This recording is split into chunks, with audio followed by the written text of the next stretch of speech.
going to come and present at this.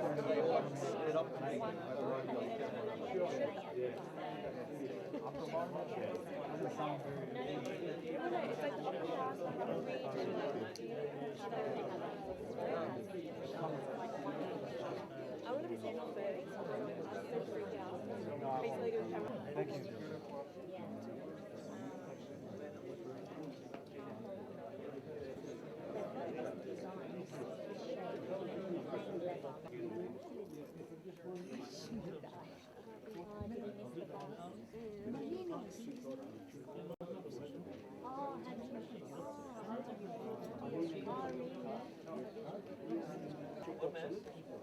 I don't believe this. How are you, man? How are you, Scott? I'm good. Yeah, well, Can I get this salad? I'm living on. Yeah, well, yeah. They want to keep up with Great. I just told you.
Good evening. Before we commence this evening, could I just remind everyone to place their mobile phones or silent or have them switched off if that's okay? Good evening, honourable guests, ladies and gentlemen, Shlam Alochon. I am Idora David, and I will be your MC for this evening. On behalf of the Organising Committee of the Assyrian Universal Alliance, I would like to welcome you all to tonight's seminar commemorating Assyrian Martyrs and Genocide Day. The day commenced with a ceremony at the Assyrian Genocide Monument earlier this morning, where a large number of attendees gathered to lay wreaths and to say a prayer at our monument site in Bonnarigg. We have all again gathered at this for the formal part of this evening. Ladies and gentlemen, before proceeding with the program, could you please be upstanding for the Australian National Anthem, which will be followed by the Assyrian National Anthem and will be performed by Jessica Ablahad. And please remain standing for 1 minute of silence in memory of the victims of the Assyrian, Armenian and Greek genocides.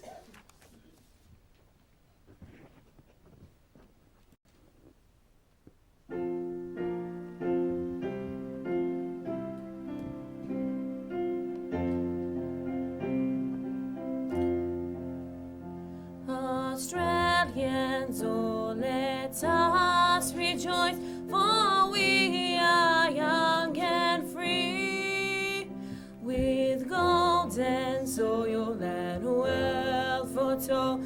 Our home is good by sea. Our land abounds in nature's gifts of beauty, rich and rare. In history's page, let every sage advance Australia fair. In joyful strength and let us sing, advance Australia fair.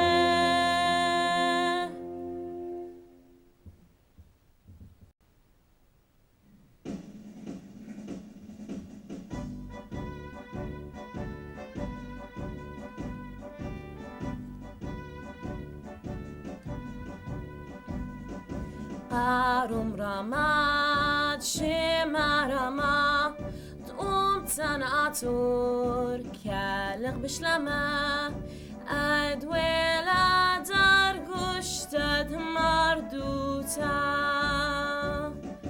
قارم رماد شمع رما تقوم تنعطور كالغ بشلما أدويلا در گشتد مردوتا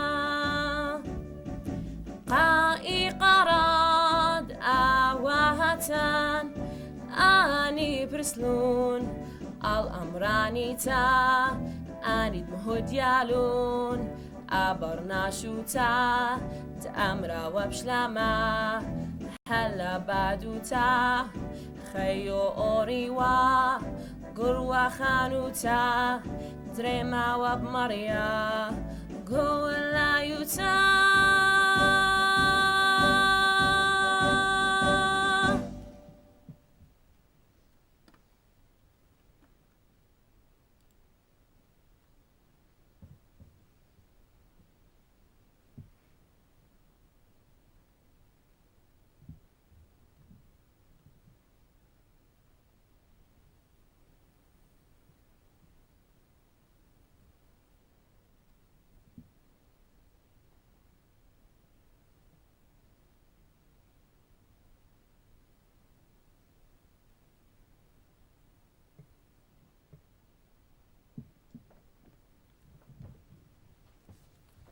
Thank you. You may all be seated.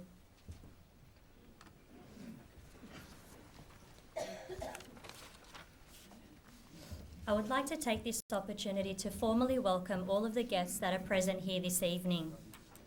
Reverend Father Nabsay Yohannes, Assyrian Church of the East, who is representing His Beatitude Marmiles Zaya, Metropolitan of the Holy Apostolic Catholic Assyrian Church of the East, Diocese of Australia, New Zealand and Lebanon. Reverend Ninos Ilaya, Assyrian Church of the East. Mr. Hormuz Shaheen, Deputy Secretary General of the Assyrian Universal Alliance. Mr. David, President of the Assyrian Australian National Federation. Mr. Simon Isavian, Executive Board Member of the AUA. Mr. Craig Kelly, MP, Federal Member for Hughes.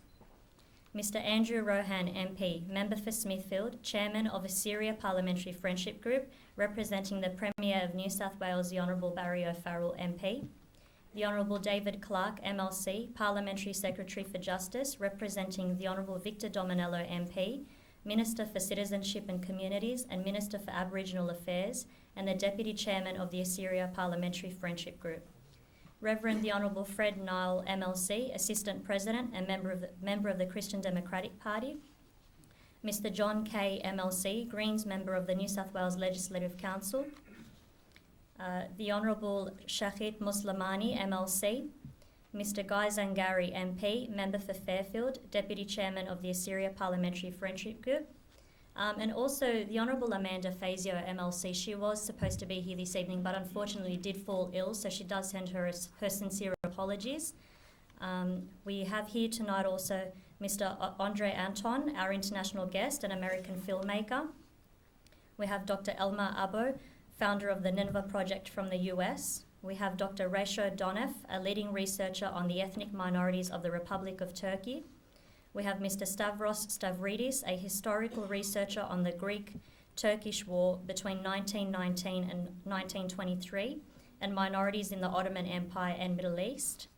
We have Dr. Panayotis Diamadis, Director of the Australian Institute for Holocaust and Genocide Studies at the University of Technology, Sydney. Ms. Karen Boss, Christian Faith and Freedom. Mr. Nick Christomadis, the Pontian Brotherhood of South Australia.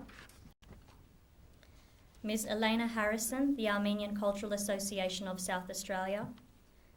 We have Dr. Dimitros Kamatopoulos, apologies for the pronunciations, the Vice President of the Australian Hellenic Educators Association. We have Mr. Peter Tadros, the Australian Coptic Movement, ACM. We have Dr. Iman Sharabim, Manager of the Immigrant Women's Health Service. We have Mrs. Carmen Lazar, the Australia Ambassador and Principal of the Assyrian Daghlat School of the Assyrian Australian Association. We have Ms. Susie David, Advisor to the Secretary General of the Assyrian Universal Alliance. Mr. Paul Azzo, Senior Advisor to the Assyrian Universal Alliance and the Assyrian Australian National Federation. Councillor Albert Moshe and Mrs. Moshe, and Councillor Zaya Touma. We also have Australian organisations which will be mentioned in alphabetical order. The Assyrian Australian National Federation, the New South Wales Babylon Cultural Association, the Assyrian Charity and Educational Community, the Assyrian Aid Society Australia, the Assyrian Democratic Party, the Assyrian Australian Association, and the Assyrian National Centre. From our media, we would also like to acknowledge Mr. Ninos Kako from SBS Radio Assyrian Program and Mr. Redmond Zamaya from NinevehRadio.com. Before commencing with the official program for this evening, we would like to invite Reverend Father Johannes from the Assyrian Church of the East just to start off with an opening prayer, if that's okay.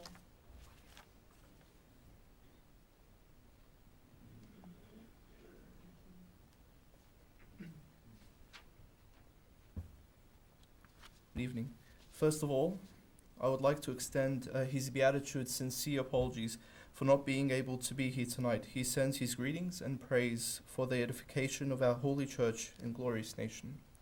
These are the words of His Beatitude, the Archbishop. Dear friends, first and foremost, I would like to thank the AUA and all individuals involved in organizing this gathering commemorating the Assyrian Martyrs' Day.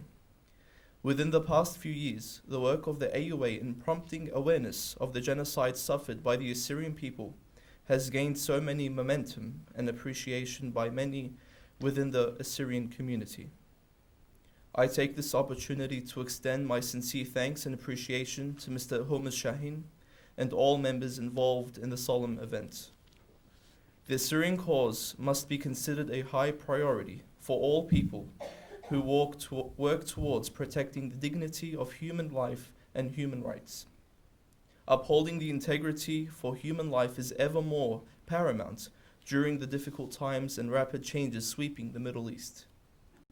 It is gatherings like this where the spirit of responsibility and action is awakened, with the expectation of worsening effects on Christian minorities in the Middle East. We are collectively called to stand for social justice by pleading the case of those who are oppressed. I pray that the Almighty God guides you to do His will in protecting and serving human dignity and well-being. Let us bow our heads down in prayer. In the name of the Father, and of the Son, and of the Holy Spirit. Amen. Almighty and sovereign Father, whose works are present within us and within every generation of mankind, we beseech you on this day for your loving guidance to fulfill your will on this earth, that which is pleasing to you. Help us to work together united in love and perseverance, to protect the rights of those who are persecuted and to restore healing to those who are suffered. Remember those who gave themselves as a sacrifice for the greater good, for it is their testimony that remains unheard. Where their voices have been drowned, their blood speaks to us from within the ground. Give rest to the souls of men who have died in wars of all kind. Remind us, O Lord, to value the dignity of respect of human life. O Lord of all, Father and Son and Holy Spirit. Amen. God bless you all. Good evening.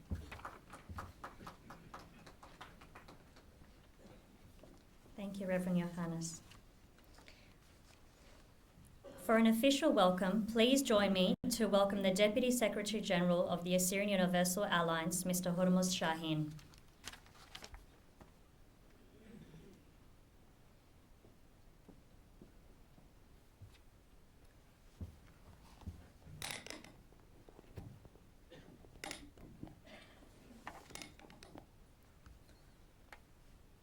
قلس كهن يقيرة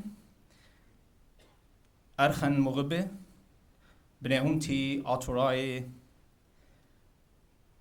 خاي قارر بجورا قابلو خني يمشينا جدها يوما تشئيتنايا دخرانة سهدد أمتن أطوريتا بطلابي وخ من مريا لها اتمنيخ السهدن وناطر الأمتن أطوريتا همزمتي بتويا بليشانا إنجلسنايا.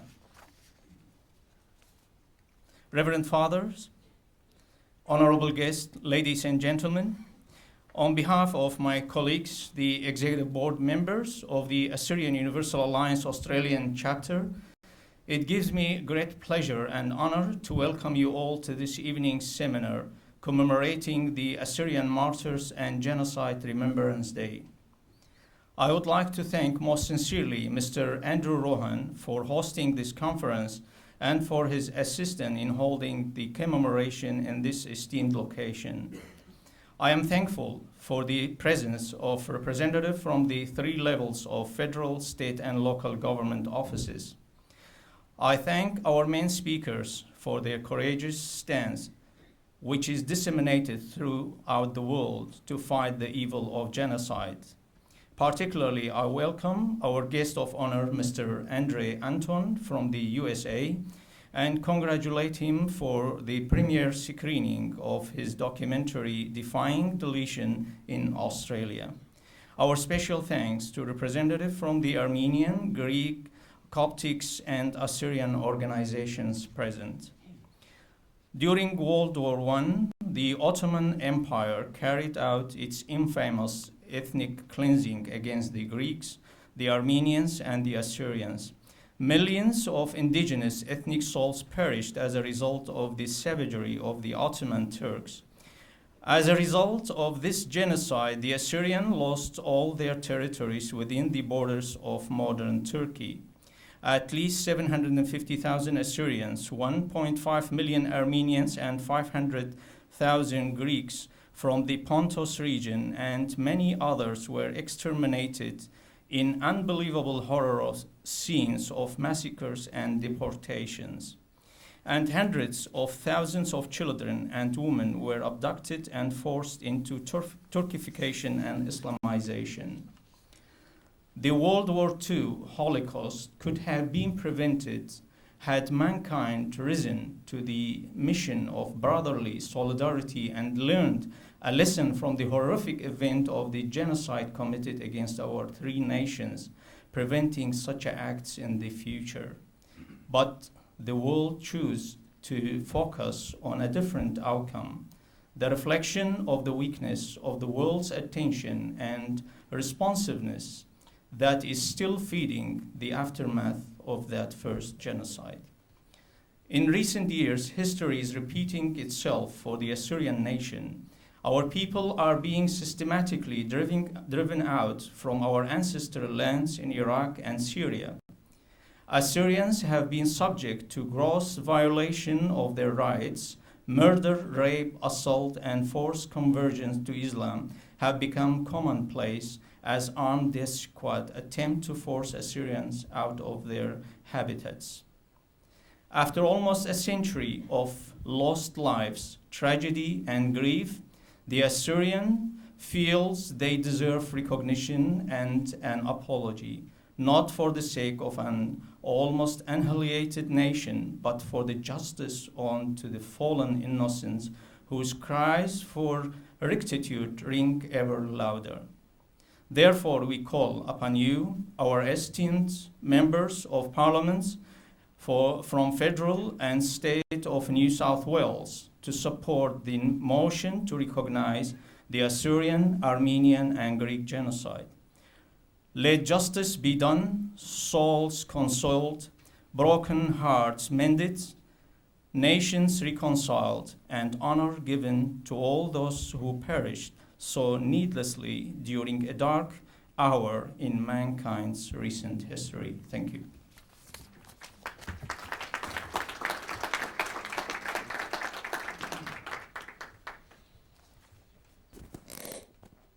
Thank you, Mr. Shaheen. Our next speaker was elected chairman of the Assyria Parliamentary Friendship Group on 8th of March 2012 in New South Wales State Parliament. Please join me in welcoming the second Assyrian Member of Parliament, Mr. Andrew Rohan, MP, and the host of this evening's seminar, Member for Smithfield, representing the Premier of New South Wales, the Honourable Barry O'Farrell, MP.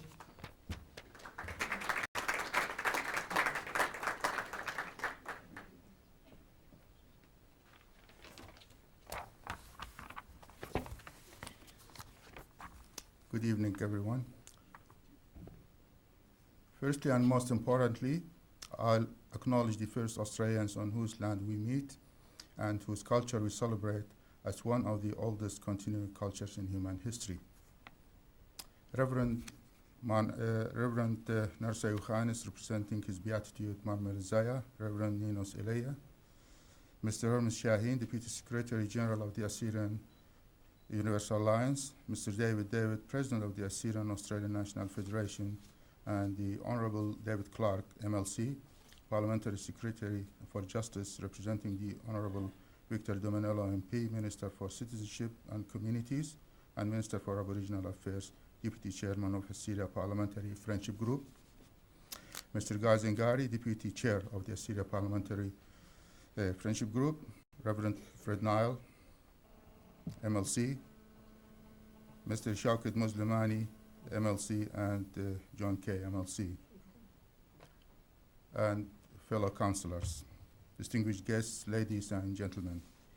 As chairman of the Assyria Parliamentary Friendship Group and the host of today's commemoration, I extend a warm welcome to you here at New South Wales Parliament House on this special day, Assyrian Martyrs Day. I thank the Assyrian Universal Alliance for organizing this commemoration and for all their effort and work to promote the Assyrian question. Today marks an important day for the Assyrian people throughout the world.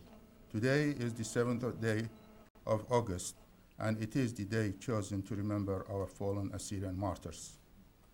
The 7th of August is a day designated above all other days as the National Day of Remembrance for the victims of all the massacres that the Assyrian nation has endured throughout the millennia.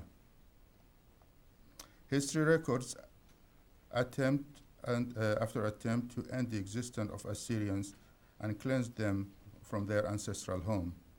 However, it's the massacres at Semele on 7th of August 1933, a village in northern Iraq, was symbolically chosen to be dedicated as the National Day for Remembrance of all the massacres executed against the Assyrians.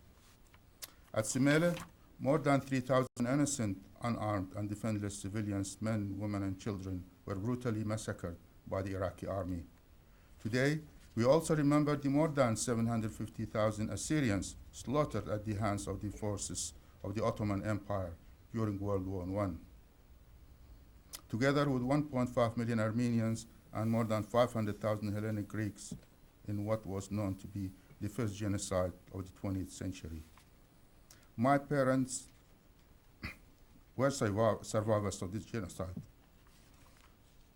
And I recall in my maiden speech in Parliament on 1st of June, they and their families were among 90,000 Assyrian Christian refugees fleeing their ancestral homeland to escape persecution. My parents and the other refugees were fleeing from the Ottoman Empire to escape what would later be known as the Armenian Assyrian Pontic Genocide. Both my parents told me and my siblings many personal stories of despair, agony, and sadness of what happened in those turbulent years, stories that will live in my mind for the rest of my life. To future generations of Assyrians, I urge you not to forget those atrocities and honor those who have made personal sacrifices for us to live.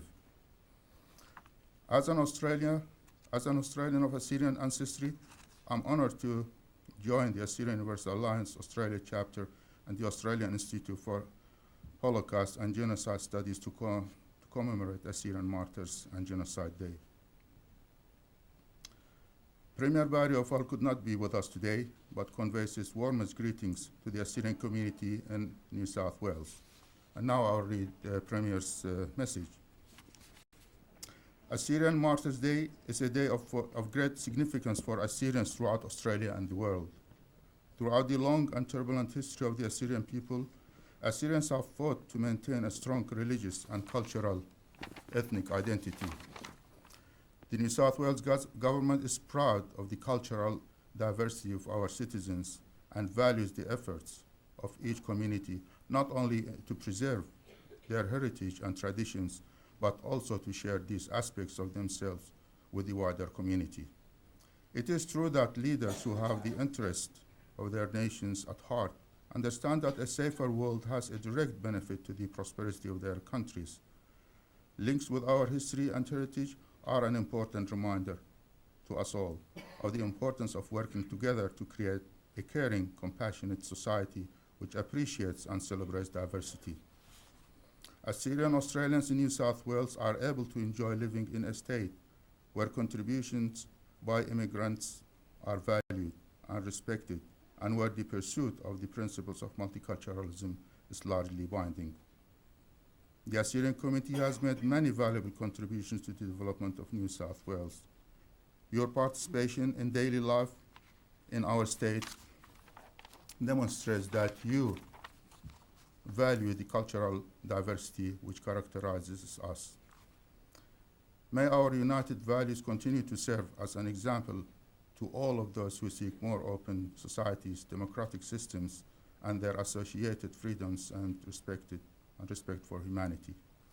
It is encouraging to see a community so steeped in its history, culture, language, and education. The focus that the Assyrian community has on education means that the future of their culture is determined. We all are aware that Australia is one of the most culturally diverse countries in the world, and that New South Wales is our most culturally diverse state. The strength of the Assyrian community as to the strength of that is New South Wales. This strength, however, is the result of struggle. The decision to migrate can be a very painful one, and being forced to leave one's motherland due to oppressions or persecutions is devastating.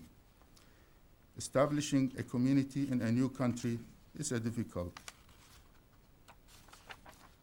process which takes commitments and dedication. As settlers in Australia, the Assyrian community is very stable. Very few have returned to their countries of origin, and amongst the migrant communities, Assyrians have one of the highest rates of taking up citizenships. The Assyrian people in New South Wales have established a successful, strong, and hard-working community structure that's deeply committed to contributing to Australia and the wider community. I congratulate Mr. Andre Anton for the launch of your documentary, Defying Deletion. This work raises much-needed awareness amongst nations so value humanity about the plight of Assyrians in Iraq who have endured persecution. This evening in New South Wales, the New South Wales government and Premier Barry O'Farrell stand with the Assyrian community is commemorating a history of persecution and martyrdom, and looks forward to a future of freedom and tolerance. A process which takes commitments and dedication.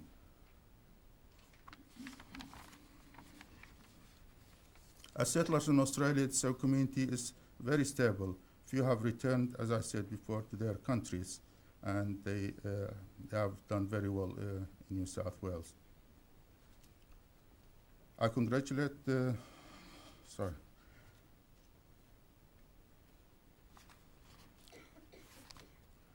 This evening, the New South Wales Government Premier Barry O'Farrell stands with the Assyrian community in commemorating a history of persecution and martyrdom, and look forward to a future of freedom and tolerance. And thank you very much.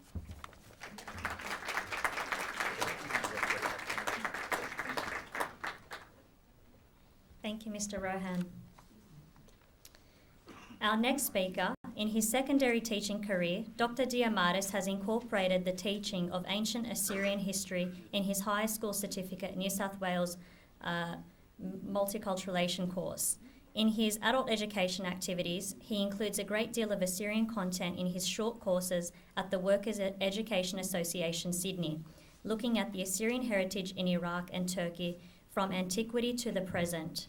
Please join me to welcome the Director of the Australian Institute for Holocaust and Genocide Studies at the University of Technology, Sydney, Dr. Panayotis Diamardis.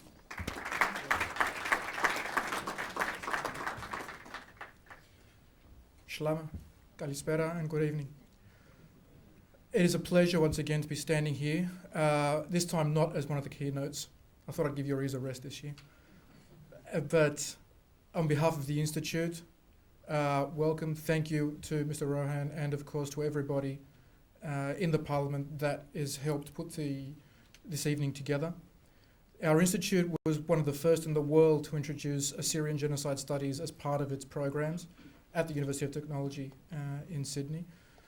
As part of our seminars and a part of our conferences, remember the first time was way back in 1999, which is when we had the first international conference about this material. The leader tonight, Mr. Shaheen, mentioned a couple of very key points. One, if we had learnt the lessons of the Armenian, Assyrian and Hellenic genocides, we probably would not have had the Shoah. We probably would not have had the Jewish Holocaust. How do we know this? Well, apart from the fact that the Nazis tell us, in his work, the guy who effectively invented the concept of genocide, a man called Raphael Lemkin, cites what we are commemorating here tonight, Simele, 1933, as the example of why he developed the concept of genocide, why he invented this word.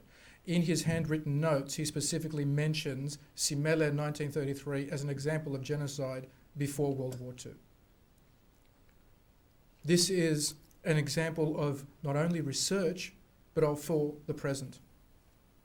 We want, all three of our communities want, from our federal government, the one we vote for, the one we pay for, to recognise the genocides that happened.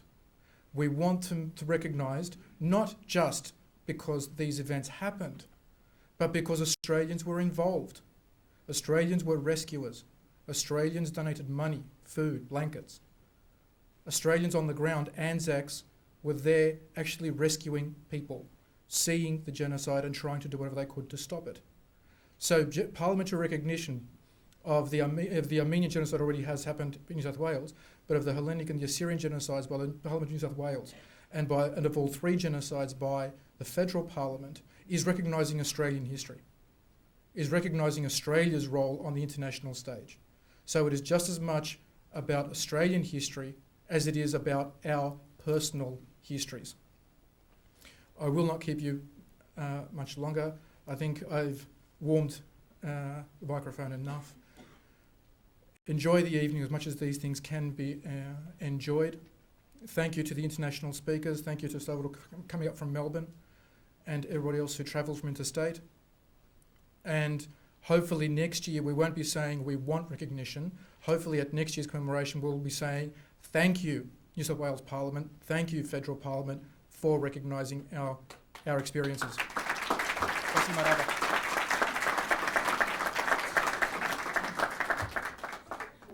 Thank you, Dr. Diamardis.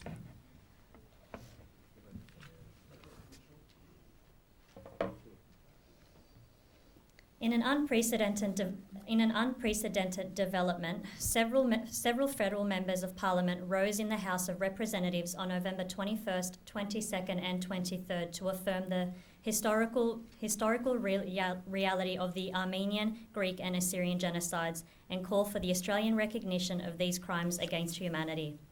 The speeches coincided with the visit of a combined delegation of about 25 representatives, members of the Armenian National Committee of Australia, the Assyrian Universal Alliance, and the Australian Hellenic Council campaigned in the largest ever advocacy week organised by the Armenian National Committee of Australia. Mr. Kelly spoke in detail about the genocidal policies of the Ottoman of the Ottoman Empire against its Armenian, Greek and Assyrian populations. Please join me to welcome our next speaker, Mr. Craig Kelly MP, Federal Member for Hughes.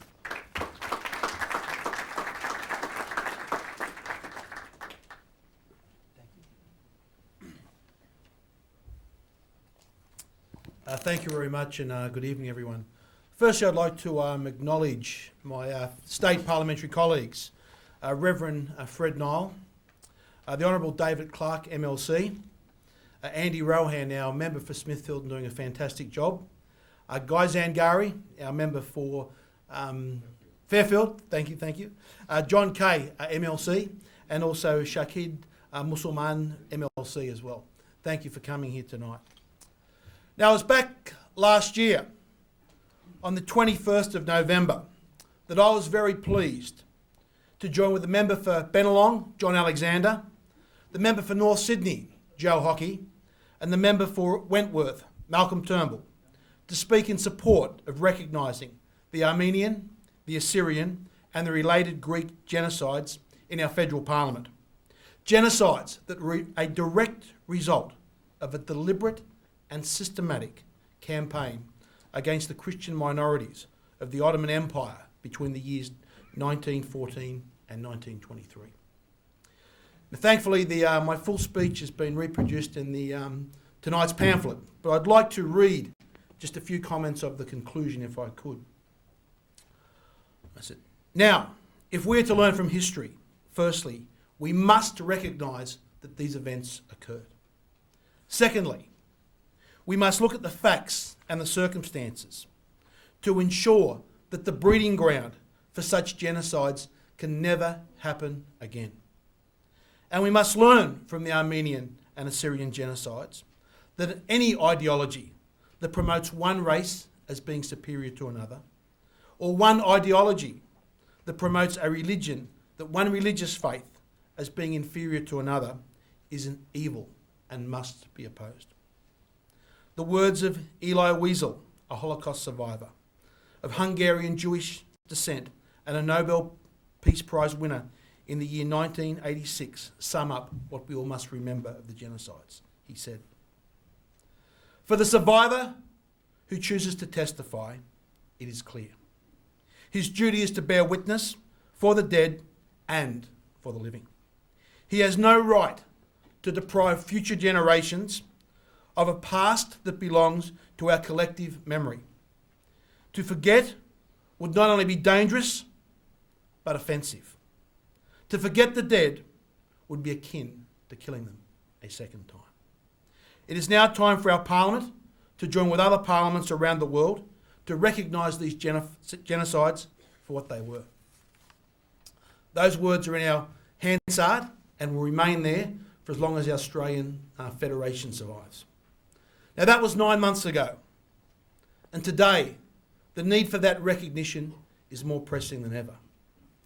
For while much has been said about the recent Arab Spring in the Middle East, it is clear from the events of the last weeks and months that there is a present danger of the Arab Spring descending in a dark Islamist winter over the entire Middle East. For today, as we stand here, Christians throughout the Middle East, regardless of their affiliation, are being systematically harassed, persecuted and murdered. Churches are being bombed and burnt, and those attending Christian services have been killed. Christian homes have been ransacked and cemeteries have been destroyed. This is happening today as we speak. If we look throughout the Middle East today, in Lebanon, a nation where once 60% of the population were Christian, today there are only 1.5 Christian Lebanese left, approximately less than a third of the country. The former president of Lebanon, Admin Gemayel, has declared, and I quote, "Massacres are taking place, and for no reason without justification against Christians. It is only because they are Christians. This can only be called religious cleansing on a vast scale."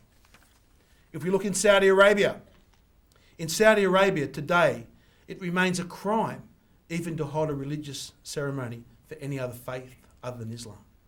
And it is even illegal in Saudi Arabia to wear a Christian religious item. In Iraq, only roughly 1/3 of Iraqi's Christian population prior to the war remain there today. And in 2010, Iraq's Christian leaders actually called off Christmas celebrations after a bloody assault on a major church. The Chaldean Archbishop explained, and I go and quote, "Nobody can ignore the threats. The situation of Christians is bleak." In Iran, a man named Yusuf Nakadian has been sentenced to death by hanging. His crime? He converted to Christianity. In Turkey, less than 1 year ago, the head of the Turkish Catholic Church was repeatedly stabbed and decapitated by his driver, who shouted, "I killed the great Satan, Allah Akbar." In Egypt, Coptic Christians throughout the Egyptian region live in fear of the Muslim Brotherhood's growing power and are frightened for their survival. And today in Syria, we're seeing the complete breakdown of law and order, which should be a great concern, and we all should express great concern about the Islamic agenda in that country. For if an Islamist government were to come to power in Syria following the fall of the Bashar al-Assad regime, it would be a clear disaster for all, and it would portend a grim fate for the Assyrians and threaten the existence of all Christians in the Middle East. Now, the treatment of religious minorities, or any minorities, often tells us a great deal about the majority. Now, if the Islamic majorities in these Middle Eastern countries, if they hear no outrage from us, if they don't hear our voices, they'll continue to harass Christians. And why should they stop? Why should they stop the incitement and the intolerance if we here are not going to speak out? Now, the lesson from our history is a simple one. If we, as politicians and as religious leaders, if we do not raise our voices in protest, if we do not make it clear our moral outrage, if we do not promote and protect the freedom and conscience in all societies, then the dark hatred of religious bigotry is sure to inflict damage on an unimaginable scale, as it has done in the past. Therefore, today, we have an historic duty. We must recognise the Assyrian and related Armenian genocides for what they are. For it is only through the remembrance that we can ensure that these events never happen again. Thank you.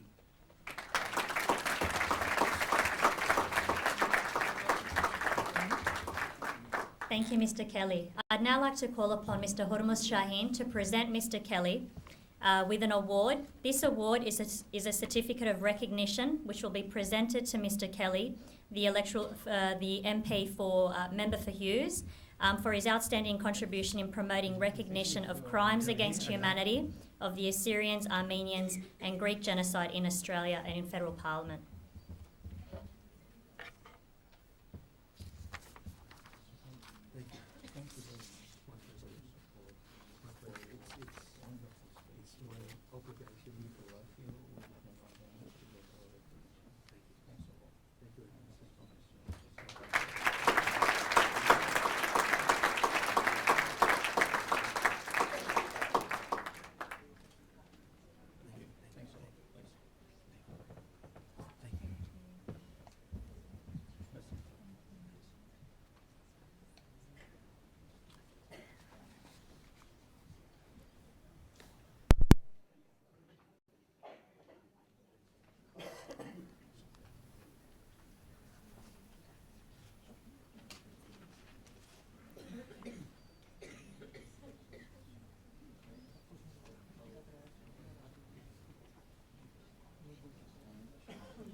Now, our next speaker will be a dear friend to the Assyrian community and a major supporter of the Assyrian people. Could you please put your hands together for Reverend the Honourable Fred Null, MLC.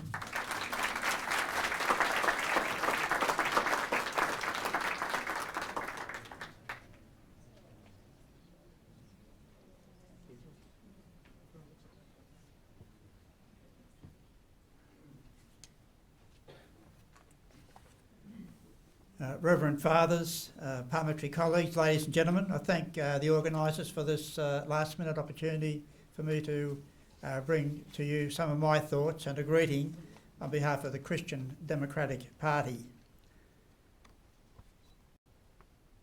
I thank particularly the guest speakers we'll be hearing from later in the program and who have expert knowledge on the Assyrian, Armenian and Hellenic genocide. I look forward to hearing from them and also seeing the very important film.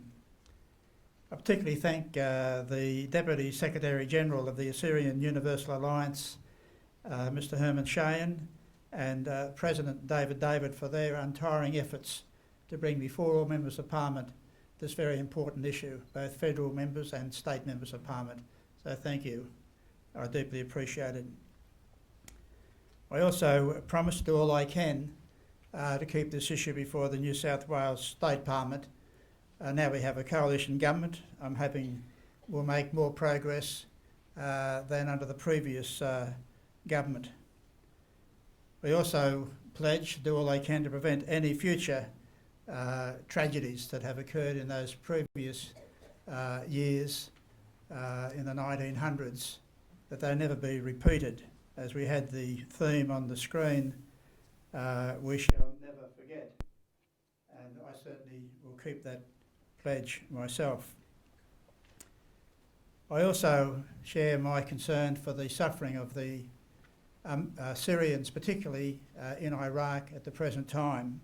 And I have been, in my monthly newspaper, publishing the events that are occurring there, with churches being bombed and Christians being murdered, and also the similar events that have been happening previously in Egypt, and now we see in Syria as well.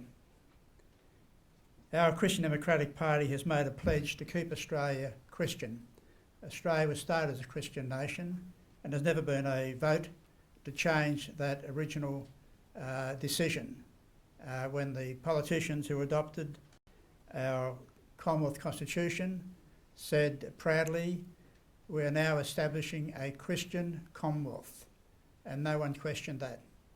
And I believe we have a right to claim that title for our nation today. We're not a secular nation, and we certainly will never be as long as I have the opportunity, an Islamic nation. But I was very concerned with the census figures that showed we actually have now an electorate, a strong area in Sydney, Lakemba, which now has a population of 57% Islamic. 57% Islamic, one of our major suburbs of Sydney. I know we say it's only a low percentage for the whole of Australia, but it's a very large concentration now in certain parts of Sydney, as is occurring in other nations, whether it's the United States or the United Kingdom or France or Denmark and so on, and Rotterdam. I understand Rotterdam, now the majority of the citizens under 18 are Muslim. And this is what's bringing about a massive change in the culture of those countries. We don't want to see that happening in our nation. So I believe we have that obligation to the memory of those who died in these genocides, that we will do all we can to keep our nation as a Christian nation, where we can truly practice our religion and have the freedom of speech, freedom of religion and freedom of association. And I give my pledge to do all I can to maintain that. God bless you.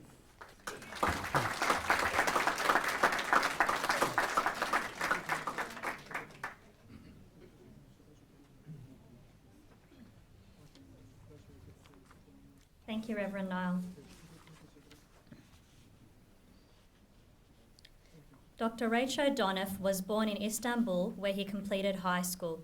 He migrated to Australia in the 1980s.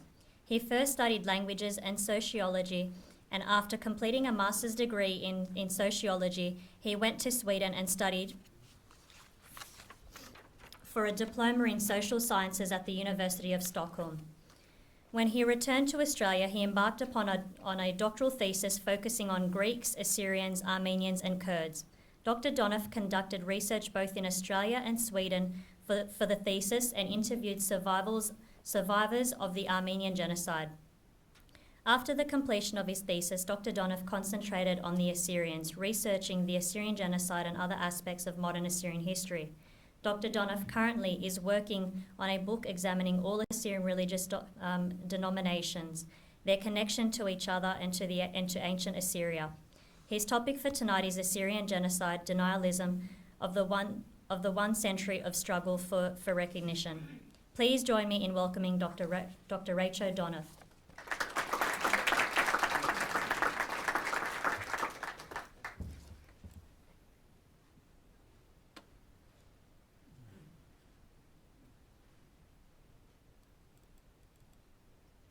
I'm just going to need some visual aid.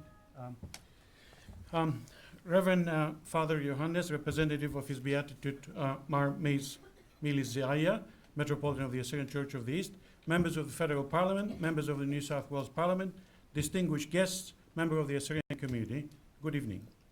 Although 1915 is widely known as the year of the Armenian Genocide, as you most of you know, for the Assyrians is also known as the year of the sword, Saipho, or sometimes Saipho.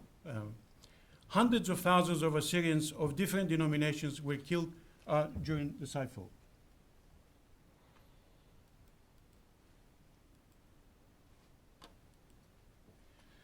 Ahmet Refik Altunay was a government functionary and member of the İttihat ve Terakki Party. İttihat ve Terakki Cemiyeti, Committee for Union and Progress, also known as Young Turks, are the people and the group of people who perpetrated the genocide of the Christian people in 1915 to 1918. He published a book in 1919 called it Two Committees, Two Massacres. He was in Eskişehir as a government officer during the deportations of the Armenians, and he witnessed the devastating effect it had on the deportees. But it is the preface of his book the reason for my mentioning Ahmet Refik Altunay. He states prophetically that this book has been written in beautiful Istanbul. Its content is apparent to those who are living through this period. Nonetheless, 100 years from now, this small book will be a document for the historian and will show the truth in all its tragedy. It is not quite 100 years yet, but nearly 100 years after the 1915 genocide of the Armenians, Assyrians, and the Greeks, the Turkish establishment still denies this reality. Denialism as established policy is a product of a framework set up by the Turkish Republic since its inception. Since the 1930s, the state has been obsessed with manufacturing history through the ideology of official history thesis, or Türk Tarih Tezi. Within the framework of official history thesis, the role of the Turkish nation is widely exaggerated and simply invented. The boundaries between history and myth history are blurred in this framework. The obsession with the official history thesis and the continuation of producing official history in Turkey goes hand in hand with denialism. Scholars, journalists, researchers, and writers invent history and deny the reality of genocide. In contrast to the current climate in Turkey, and where the genocide of a number of people during the Ottoman Empire is denied, just before the Republic was formed, there was some soul-searching about what it transpired during the preceding war. The aforementioned book, Two Committees, Two Massacres, published in 1990, is one example. After the end of the war, the massacres that were perpetrated against the Christians were not the taboo subject that was later to become. Trials were conducted in Istanbul in 1919 for war crimes, and the perpetrators were identified and found guilty, albeit most of them in absentia. They already escaped the country. an article which used disparaging expressions about the governor of Diyarbakir, Rashid Bey. Rashid Bey was responsible for masterminding massacres against the Christian population in the province of Diyarbakir. A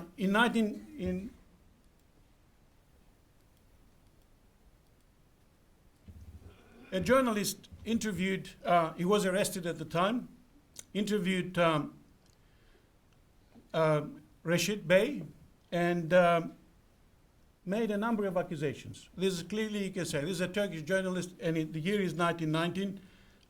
He calls him a degenerate, and he asks him that there are a number of accusations that you killed 50,000 men, children, and innocent people, that you've established a special unit to massacre people.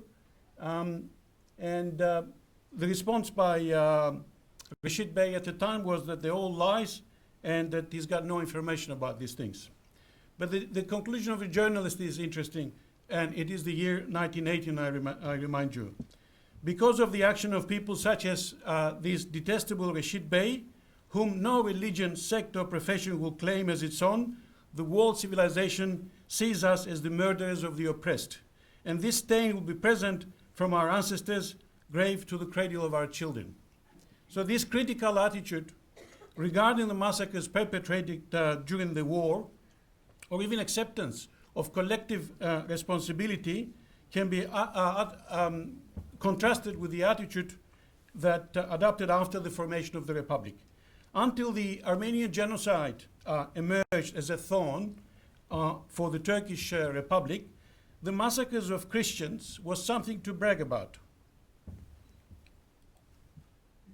This brochure published in 1938, and it's Republican Party's Mardin branch. As you may know, Mardin in the beginning of the war had a majority Assyrian population of be it of different denominations. So the brochure says, did somebody? Okay.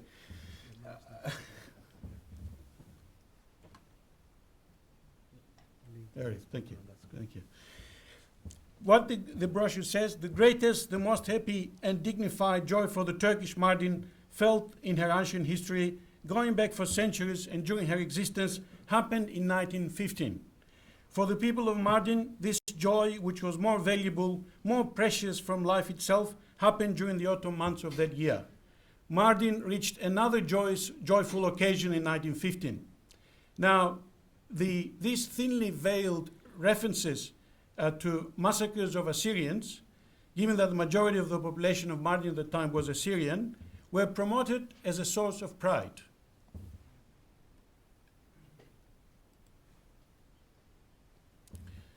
After the issue of the Armenian genocide came to the fore, and it couldn't be suppressed anymore from the Turkish press, the official policy of denialism was constituted.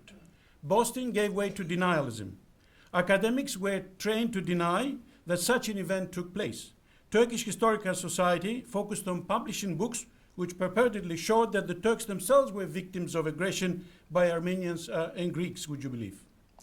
To that, an army of journalists could be added, who, being uninformed about the events in question, just simply repeated the official mantras.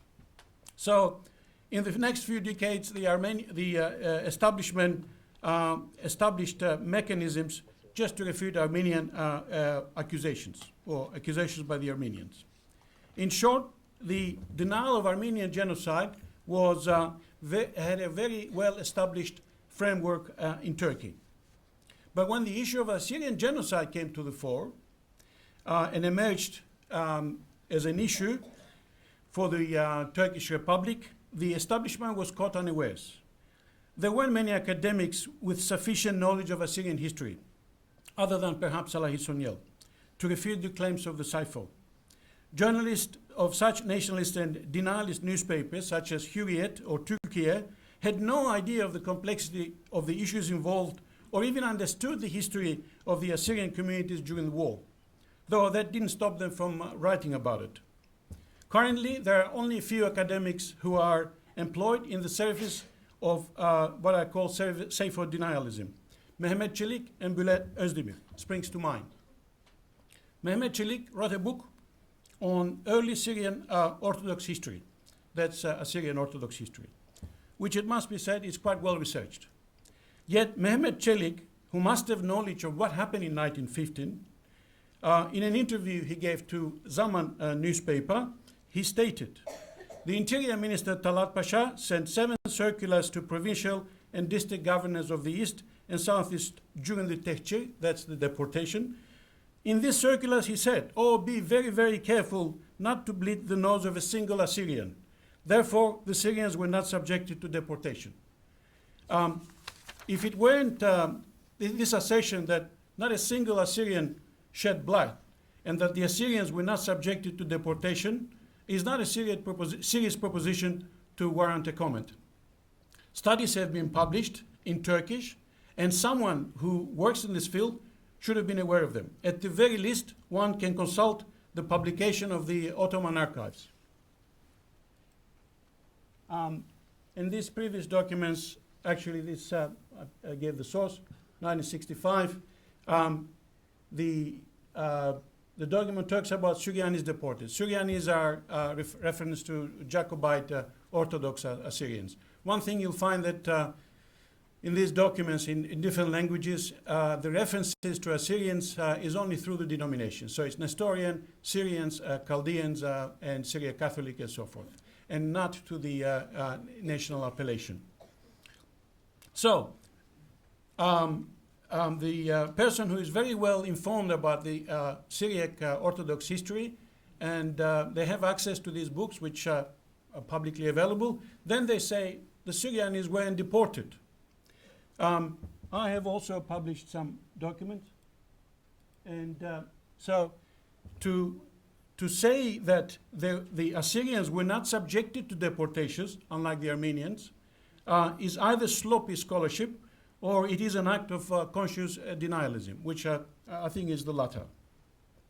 Now, it is not a wonder that the Turkish Armenians, both at home and abroad, who grew up and became familiar with manufactured and invented history, then overreacts when facing an alternative viewpoint. A case in point is the Assyrian Genocide monument erected in Fairfield. There are some